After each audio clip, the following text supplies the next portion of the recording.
بسم اللہ الرحمن الرحیم۔ شرح تہذیب کا چوتھا باب ہے المفہوم، سبق نمبر 7 میں خوش آمدید۔ آج کے سبق کے اندر ہم عموم خصوص من وجہ کی نقیض کے بارے میں پڑھیں گے۔ پہلے مسئلہ سمجھ لیں، مثالیں سمجھ لیں، پھر انشاءاللہ اس کے بعد کتاب کی عبارت کو حل کرتے ہیں۔ دیکھیں، جو دو کلیوں کے درمیان نسبت ہوتی ہے 4 قسم پر ہوتی ہے۔ اس میں جو 3 قسمیں ہیں وہ ہم پڑھ چکے ہیں۔ نسبت تساوی بھی پڑھ لی ہے، نسبت تباین بھی پڑھ لی ہے، نسبت عموم خصوص مطلق بھی پڑھ لی ہے۔ جو چوتھی قسم کی نسبت ہے اس کو کہا جاتا ہے عموم خصوص من وجہ۔ دیکھیں، جو چوتھی قسم کی نسبت ہے عموم خصوص من وجہ، یہاں پر جو تصادق کلی ہے جانبین سے بھی نہیں ہوتا ہے اور جانب واحد سے بھی نہیں ہوتا ہے۔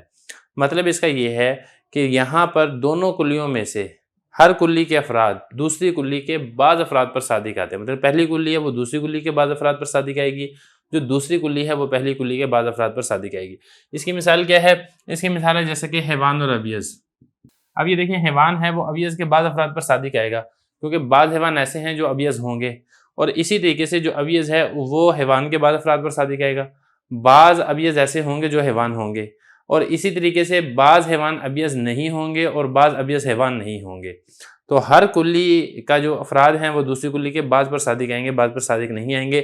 اس کو کہا جاتا ہے عموم خصوص من وجہ۔ ایک بات ہوگی۔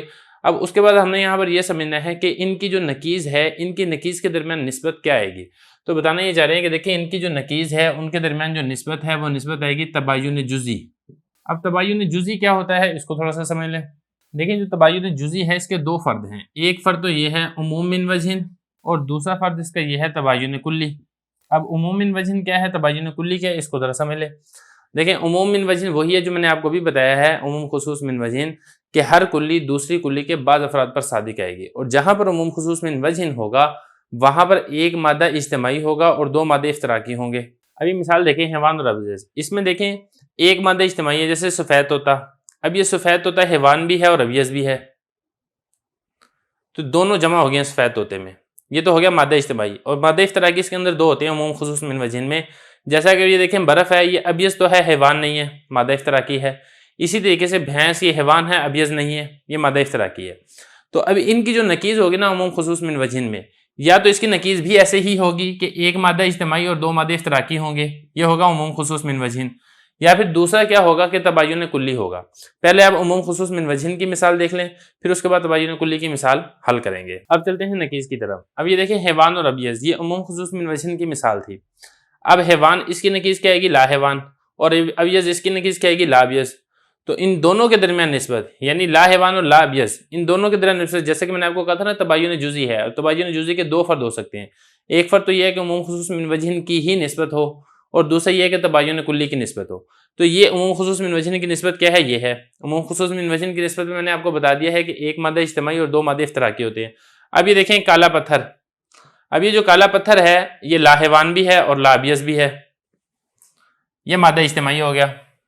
اب دوسرا دیکھیں بھینس، دیکھیں یہ لا حیوان تو نہیں ہے کیونکہ حیوان ہے، لیکن لا ابیض ضرور ہے، تو یہ ایک مادہ اشتراکی ہے۔ اب اسی طریقے سے دوسری مثال دیکھیں سفید پتھر، یہ لا ابیض تو نہیں ہے کیونکہ ابیض ہے، لیکن لا حیوان ضرور ہے۔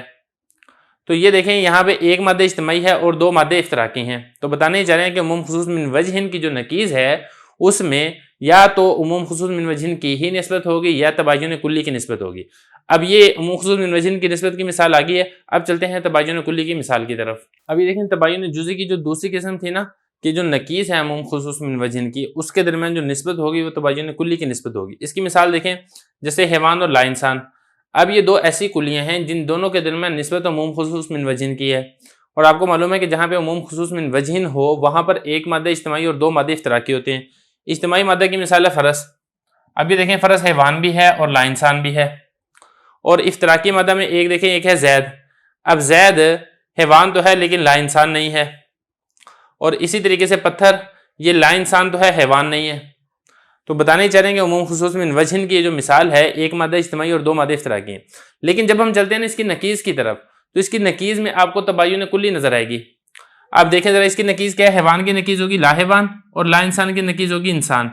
اب لا حیوان اور انسان ان دونوں کے درمیان جو نسبت ہے وہ عموم خصوص من وجہ کی نسبت نہیں ہوگی، بلکہ ان دونوں کے درمیان جو نسبت ہے وہ تباین کلی کی نسبت ہوگی، کیونکہ لا حیوان اور انسان یہ دو کلیاں ایسی دو کلیاں ہیں جو کہیں پر بھی اکٹھی نہیں ہو سکتی ہیں، کوئی ایک چیز ایسی ہو کہ جو لاحیوان بھی ہو اور انسان بھی ہو، ایسا نہیں ہو سکتا۔ تو لہذا ان دونوں کے درمیان جو نسبت ہوگی وہ نسبت ہوگی تباین کلی کی۔ تو خلاصہ کلام سارے سبق کا یہ نکلے گا کہ عموم خصوص من وجہ کے اندر ایک مادہ اجتماعی دو مادے اشتراکی ہوں گے، لیکن جو ان کی نکیز ہے، ان کی نکیز کے اندر جو نسبت ہوگی وہ تباین جزئی کی نسبت ہوگی۔